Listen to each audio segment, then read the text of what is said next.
ఈ చిత్రం పూర్తిగా కల్పన ఆధారితమైనది.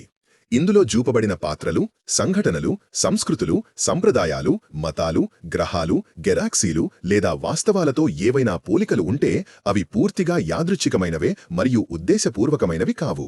హెచ్చరిక: ఈ వీడియోలోని శబ్దాలు కథను నడిపిస్తాయి. ఇయర్ఫోన్స్ లేకుండా చూస్తే అర్థం కాదు.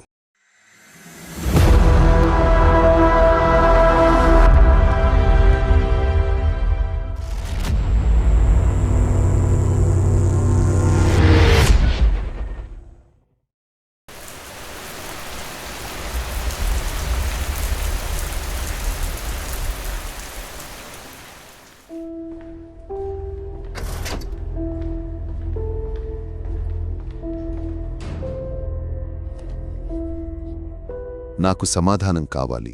అది క్లియర్ షాట్, అవునా? సార్, అవునా అది కాదా? అది మాత్రమే చెప్పు. అవును సార్. అయితే వాడిని కాల్చగలిగినా కూడా ఎందుకు కాల్చకుండా వదిలేశావు?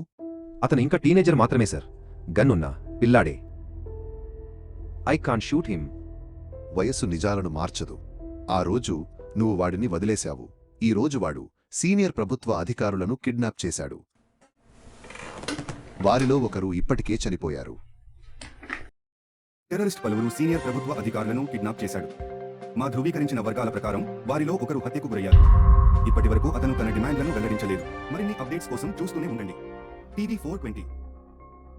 నువ్వు చేసిన పనికి నిన్ను కోర్ట్ మార్షల్ చెయ్యాల్సింది. కానీ నీ ట్రాక్ రికార్డ్, నీ అచీవ్మెంట్స్ ఇవన్నీ నిన్ను ఈ క్షణం కాపాడాయి. అయినా పనిష్మెంట్ తప్పదు. నిన్ను VPF నుంచి తొలగించి బేస్ 11కు ట్రాన్స్ఫర్ చేస్తున్నాం. టుమారో షార్ప్ 5 PM కి బేస్ 11లో రిపోర్టింగ్ ఇవ్వు. ఇంకా ఏం చూస్తున్నావు? Get out!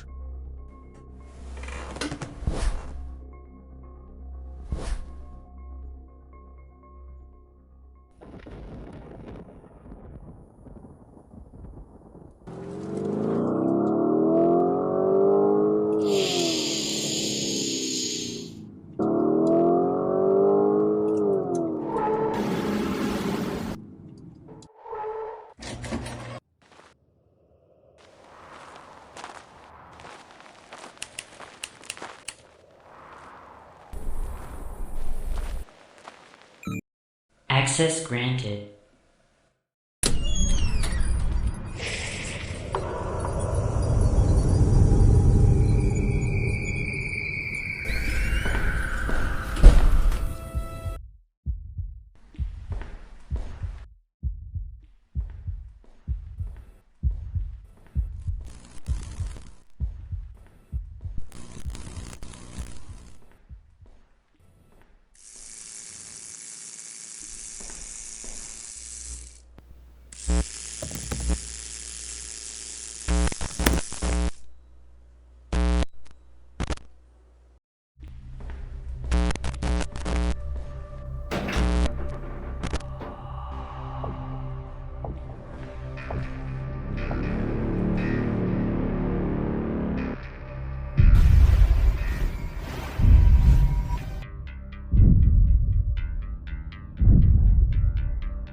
నేను చనిపోలేదా?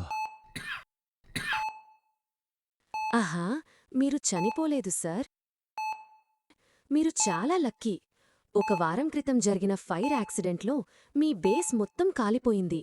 మీరు తప్ప అక్కడ ఒక్కరూ ప్రాణాలతో బయటపడలేదు. ఫైర్ యాక్సిడెంటా? డిశ్చార్జ్కి రెడీ చేయండి. హలో సోల్జర్, లేటెస్ట్ స్కాన్స్ మరియు రిపోర్ట్స్ ప్రకారం మీ వైటల్స్ స్టేబుల్గా ఉన్నాయి. మీ డిశ్చార్జ్ ప్రాసెస్ త్వరలో ప్రారంభమవుతుంది. మీరు కొంతకాలం మెడికల్ సూపర్విజన్లో ఉండాలి. ఇది ఆర్డర్. మీ డిపార్ట్మెంట్ నుంచి మెడికల్ లీవ్ అప్రూవల్ మాకు అందింది.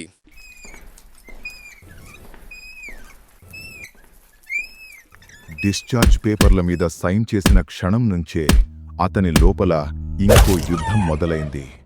ఫైర్ యాక్సిడెంట్, అదే మాట, ప్రతి ఒక్కరి నోట్లో అదే కథ. కాని అతను చూసింది మంటలు కాదు, చీకటి రూపాలు. ఆ రాత్రి నేల కంపించిన విధానం, ఆ నీడలు, వాటిని అతను మర్చిపోవాలని ప్రయత్నిస్తున్నాడు. కాని ప్రతి నిశ్శబ్దంలో అవే అరుపులు, ప్రతి చోట అవే నీడలు గుర్తొస్తున్నాయి.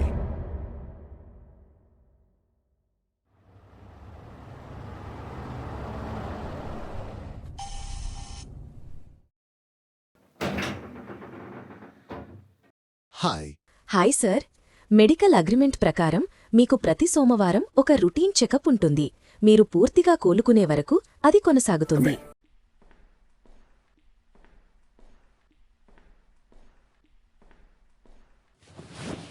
సార్, జాగ్రత్తగా వినండి.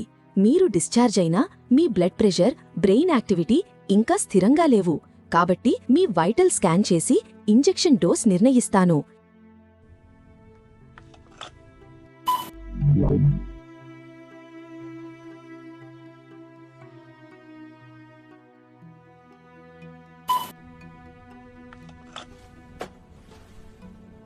ఇంజెక్షన్ వల్ల మత్తు వస్తుంది. ఇచ్చిన తరువాత మీరు విశ్రాంతి తీసుకోవాలి.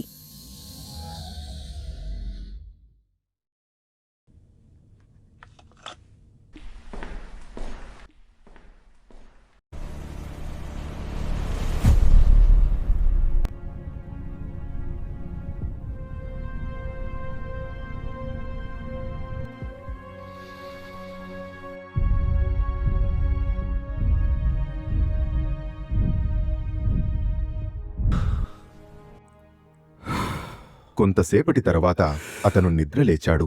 అప్పుడే అతని చూపు తన ముందు ఉన్న పుస్తకంపై పడింది. క్షణం ఆగి దాన్ని నెమ్మదిగా తెరిచి చదవడం ప్రారంభించాడు. బుక్లో ఇలా ఉంది: చాలా యుగాల క్రితం, సృష్టి ఆరంభానికి ముందు ఏమీ లేదు. గ్రహాలు లేవు, గెలాక్సీలు లేవు, వెలుగు లేదు, అంధకారం కూడా కాదు. ఖాళీ.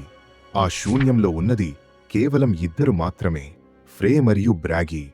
వాళ్ళిద్దరూ కలిసి బిలియన్ల సంవత్సరాలు గడిపారు. ఆ అంతులేని కాలంలో ఏదీ మారలేదు. ఆ శూన్యంతో బ్రాగీకి బోర్ ఫీలవడం ఆమెను మౌనంగా మార్చింది. ఒకరోజు బ్రాగీ మౌనం గాఢంగా మారింది. ఆమె కలతగా మారింది. అది ఫ్రే గమనించాడు. ఆమె నిద్రలోకి జారిన తర్వాత ఫ్రే తన పనిని మొదలుపెట్టాడు. ఒకే ఒక్క శ్వాసతో నక్షత్రాలను వెలిగించాడు. ఒకే ఒక్క స్పర్శతో గ్రహాలను చెక్కాడు. వాటిని ఎప్పుడూ చూడని రంగులతో రంగరించాడు. ఒకే తాకితో గెలాక్సీలను గిరగిరా తిప్పాడు. బ్రాగి లేచే సమయానికి ఆమె చూసిన ఆ వెలితి మాయమయ్యింది. ఆమె కళ్ళు ఆశ్చర్యంతో మెరిశాయి. ఆమె ఆ అద్భుతమైన విశ్వాన్ని తిలకిస్తూ ఆనందంలో మునిగిపోయింది. అలా కొన్ని మిలియన్ల సంవత్సరాలు గడిచిపోయాయి. అలా ఒకరోజు ఆ విస్తారమైన విశ్వంలో నక్షత్రాల మధ్య శాంతంగా నిలిచి ఉన్నారు ఫ్రే మరియు బ్రాగి. అప్పుడు ఆమె గమ్మత్తుగా నవ్వుతూ ఒక్కసారిగా ఇలా చెప్పింది: ఈ అందం నిండుగా ఉన్నప్పటికీ ఏదో లోటు ఉన్నట్టు అనిపిస్తోంది అని. అప్పుడు బ్రాగి తన మనసులోని కోరికను పంచుకుంది: ఈ సృష్టికి ఊపిరివ్వాలి, జీవాన్ని సృష్టించాలి అని. ఆ మాటలు విన్న ఫ్రే ఒక్క క్షణం నిశ్చలంగా నిలిచిపోయాడు. అతని కళ్లలో ఆగని ఆందోళన, కోపంతో బ్రాగీని ఆ ఆలోచన వదిలేయమని ఇలా అన్నాడు: మనమిద్దరం టైటన్లో ఆకారాలు సృష్టించగలం, ప్రపంచాలను మలచగలం, నక్షత్రాలను వెలిగించగలం. కాని జీవం సృష్టించాలి అంటే ముందుగా ఎటర్నల్స్ని సృష్టించాలి. ఎటర్నల్స్ని సృష్టించాలి అంటే మన శక్తిని, మన ఊపిరిని, మన ప్రాణాన్ని అందించాలి. అంటే మనం మాయమవ్వాల్సి ఉంటుంది అని చెప్పి ఫ్రే బ్రాగీని ఆ కోరికను వదిలెయ్యమని మనస్ఫూర్తిగా కోరాడు. ఆ తరువాత ఎప్పటిలానే బ్రాగీ విశ్వాన్ని చుట్టేందుకు బయలుదేరింది. కాని ఈసారి ఆమె తిరిగి రాలేదు. ఆమె ఒక నిర్ణయం తీసుకుంది. తన ఆత్మశక్తిని సమర్పించి జీవాన్ని సృష్టించాలి అన్నది ఆమె సంకల్పం. ఆ శక్తి ద్వారా ఎటర్నల్స్ని సృష్టించాలి అని తలచింది. బ్రాగీ తన శక్తిని ఎటర్నల్స్గా మలచటం మొదలుపెట్టింది. ఆమె ఆత్మలోని శక్తిని ఎటర్నల్స్గా మలచుతోంది. ఆమె శరీరం బలహీనమవుతోంది. ఆమె ఆత్మ నెమ్మదిగా ఆవిరైపోతోంది. కాని ఆమె పూర్తిగా ఆవిరయ్యే ముందు ఎటర్నల్స్కి ఒక నియమాన్ని స్థాపించింది. ఎటర్నల్స్ జీవాన్ని సృష్టించాలి, జీవాన్ని కాపాడాలి. ఎటర్నల్స్ మహత్తర జీవులు అయినప్పటికీ వాళ్లు నేరుగా అమరులు కారు. వారి అమరత్వం వారి క్రిస్టల్ హృదయాలపై ఆధారపడి ఉంటుంది. ఆ హృదయాలు వారి లక్ష్యంతో అనుసంధానంగా ఉంటాయి.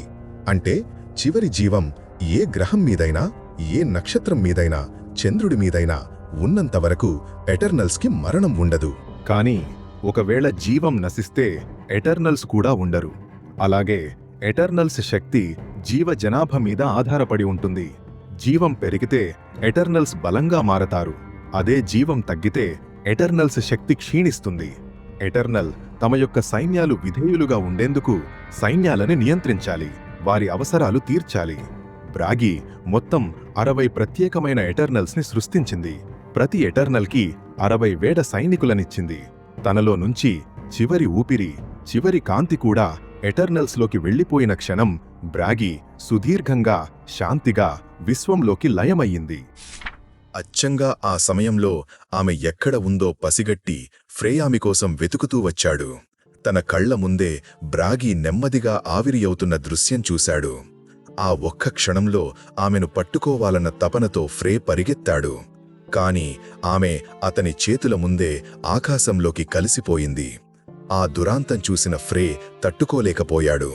కొంతసేపటికి ఆ కొత్తగా పుట్టిన ఎటర్నల్స్ అంతా ఫ్రే వద్దకు వచ్చారు. వాళ్లు శాంతంగా ఇలా చెప్పారు, ఇంక మేము వెళ్తున్నాము అని. అప్పుడు ఫ్రే తన ఊపిరి అడ్డుకుంటూ గొంతులో నుంచి పలికాడు. బ్రాగీ జీవాన్ని సృష్టించాలన్న కోరికతో తన ప్రాణాన్ని సమర్పించింది. ఆ కోరిక నెరవేర్చేందుకు మీరు జీవాన్ని త్వరగా సృష్టించాలని. అప్పుడు ఎటర్నల్స్లో ఒకడైన టైరోంగ్ ముందుకు వచ్చి ఇలా పలికాడు, మాకు మా ధర్మం గుర్తు చెయ్యాల్సిన అవసరం లేదని. ఆ మాట విన్న ఫ్రే కన్నుల్లో కాంతి మాయమైంది. అతని గొంతు చల్లగా మారింది. మాటలో ఏదో ఓ శాసనం ఉన్నట్టు ఇలా అన్నాడు, గమనించండి, మీకు కేవలం 10 బిలియన్ సంవత్సరాలు మాత్రమే ఉన్నాయి. ఆ సమయానికి మీరు జీవాన్ని సృష్టించలేకపోతే మీరు మొత్తం శూన్యంలో కలిసిపోతారు అని అన్నాడు. ఆ మాటలతో ఫ్రే ఒక కాలపరిమితిని విధించాడు. ఎటర్నల్స్ తలదించుకొని అక్కడ నుంచి వెళ్ళిపోయారు. ఫ్రే మాత్రం ఆ ఖాళీ విశ్వంలో ఒంటరిగా మిగిలిపోయాడు. తన బ్రాగీని కోల్పోయిన విషాదంలో మౌనంగా కన్నీళ్లు కార్చాడు. ఎటర్నల్స్ ఆకాశం మధ్య ప్రయాణించారు. గెలాక్సీల గుండా తిరిగారు. తమకు సొంతంగా పిలవబడ్డ ప్రదేశం కోసం ఏళ్ల తరబడి వెతికారు. చివరికి వారు ఒక గ్రహాన్ని కనుగొన్నారు. మానవ కంటికి అందని ఆస్తితో నిండిన స్వర్గధామం. ఆ గ్రహాన్ని తామే నిర్మించుకున్న స్వర్గంగా మార్చుకున్నారు. ఇది ఏ ఇతర లోకంతో పోల్చలేని మహత్తర ప్రపంచం. అయితే కాలం ముందుకు సాగిపోయింది. ఆ నిర్మాణంలో 5 బిలియన్ సంవత్సరాలు గడిచాయి. అప్పుడు నిర్మాణం పూర్తయి వాళ్లంతా సంబరాలలో మునిగితేలిన సమయంలో ఎటర్నల్స్లో వయసు ఇంకా జ్ఞానం ఎక్కువగా ఉన్న ఎటర్నల్స్కి రాజు అయిన రేమిరాస్కి ఒక్కసారిగా ఫ్రే విధించిన గడువు గుర్తొచ్చింది. ఇంకా 5 బిలియన్ సంవత్సరాలే మిగిలి ఉన్నాయి అని ఆలోచనగా ఊపిరి పీల్చుకుని ఉత్సవాల మధ్య ఎటర్నల్స్కి మర్చిపోయిన ధర్మాన్ని గుర్తు చెయ్యాలి అని నిర్ణయించుకున్నాడు. వెంటనే ఒక పెద్ద సమావేశం ఏర్పాటు చేశాడు. వారు జీవాన్ని సృష్టించలేదంటే వారు మాయమవుతారు అని అందరికీ గుర్తు చేశాడు. ఇంతలోనే ఏదో ఊహించని గగనమైన అస్తిత్వం అక్కడికి ప్రవేశించింది. మబ్బు వంటి నల్లటి ఆకారంతో ఉన్న ఒక అతిపెద్ద జీవి రేమిరాస్ సింహాసనం వైపు నడిచాడు. తనని తాను ఇలా పరిచయం చేసుకున్నాడు. నా పేరు అసార్డ్. నన్ను ఫ్రే సృష్టించాడు. నా పని ఎటర్నల్స్కి జీవాన్ని సృష్టించటంలో సహాయం చెయ్యటమే. ఇంతకీ ప్రాణం సృష్టించటంలో ఎంతవరకు వచ్చారు అని అడిగాడు. అప్పుడు రేమిరాస్ ఇప్పుడు ప్రారంభించబోతున్నాం అని సమాధానమిచ్చాడు. అది విన్న అసాడ్ ఏవిటి, ఇంకా మొదలుపెట్టలేదా? ఇక్కడ ఊరేగింపులు, ఉత్సవాలు చేసుకుంటున్నారు, ఎంత నిర్లక్ష్యం మీది అంటూ అసాడ్ ఆగ్రహంగా అడిగాడు. ఆ క్షణంలో రీమిరాస్ తన దివ్యదృష్టిని ఉపయోగించి లోకాన్ని వీక్షించాడు. అక్కడ చూసిన దృశ్యం అతని గుండెను ఒక్కసారిగా ఉలికిపాటుకు గురిచేసింది. దాంతో ఉలికిపడి సింహాసనం నుంచి పైకి లేచి నిలబడ్డాడు. అసాడ్ ప్రశ్నల దాడి ఇంకా ఆగలేదు. మీరు జీవాన్ని ఎలా సృష్టించాలి అనుకుంటున్నారు? దానికి ప్రాథమిక స్థలమెక్కడా? దానికి ప్రణాళిక ఏంటి అని ప్రశ్నించాడు. అలా మాటలో మనసు నిమగ్నమై అతను నెమ్మదిగా ముందుకు నడిచి ఆ సింహాసనాన్ని ఒక సాధారణ స్థానంగా భావించి అత్యున్నత సింహాసనంపై కూర్చున్నాడు. దాంతో రీమిరాస్ మనసులో కోపం ఎగసిపడింది, కాని ఆవేశాన్ని అణచివేసి తన ముఖంలో శాంతిని ప్రదర్శించాడు.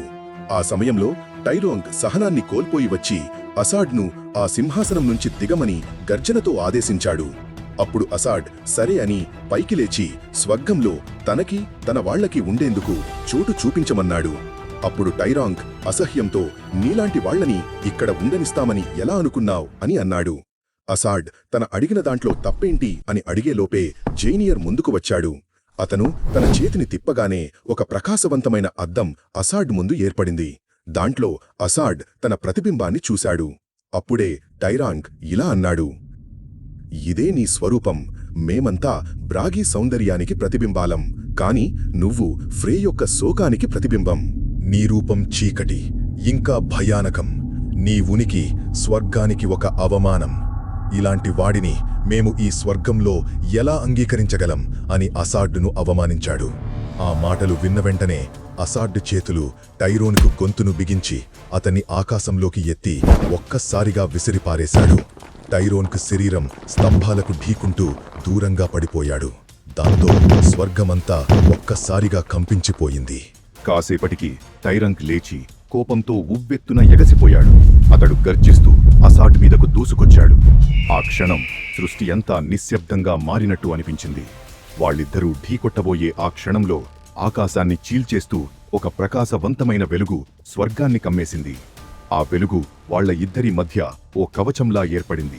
అందులో నుంచి రీమిరాస్ ముందుకు వచ్చాడు. టైరంక్ ప్రవర్తనకు రీమిరాస్ అసాడ్కి క్షమాపణ చెప్పి తరువాత టైరంక్ని వెనక్కి తగ్గమని ఆజ్ఞాపించాడు. అనంతరం అసాడ్ మరియు అతని సైన్యానికి వసతి ఏర్పాటు చెయ్యాలి అని స్వర్గసేవకులకు ఆదేశించాడు. దానికి అసాడ్ స్పందిస్తూ ఇలా అన్నాడు, అవసరం లేదు, మేము మా స్థలాన్ని చూసుకుంటాం, ఇక్కడ మేము ఉండాలి అనుకోవటం లేదు అని అక్కడ నుంచి నిశ్శబ్దంగా వెళ్ళిపోయాడు. వెళ్తూనే అసాడ్ మరొక మాట ఇలా అన్నాడు, మీకు ఒక్కరోజే ఉంది జీవాన్ని సృష్టించటాన్ని ప్రారంభించటానికి. ఆ మాటలు స్వర్గమంతటా ప్రతిధ్వనించాయి. అసాడ్ నిశ్శబ్దంగా వెళ్లిపోయిన వెంటనే టైరోన్ కోపంతో మండుతూ రీమిరాస్ వద్దకు వచ్చి, మీరు ఎందుకు నన్ను ఆపేశారు? నేను వాడిని కొట్టి మోకాలిపై పడేసేవాడిని అని గర్జించాడు. అది విని రీమిరాస్, నేను ఈ మాటలు విని నవ్వే పరిస్థితిలో లేను అని గంభీరంగా చెప్పాడు. అంతలో జైనియర్ కూడా ముందుకు వచ్చాడు. ఏమి జరుగుతోంది అని రీమిరాస్ని అడిగాడు. అప్పుడు రీమిరాస్ ఊపిరి పీల్చుకుని తన దివ్యదృష్టిలో చూసిన సంగతిని ఇలా చెప్పసాగాడు. బ్రాగీ మరణించిన తర్వాత ఫ్రే అదే చోట 5 బిలియన్ సంవత్సరాలు కేవలం కన్నీరు కారుస్తూనే ఉండిపోయాడు. ఆ కన్నీరు అంతరిక్షాన్ని దాటి అనేక గ్రహాల మీదకు చేరి అక్కడ మహాసముద్రాలను రూపొందించింది.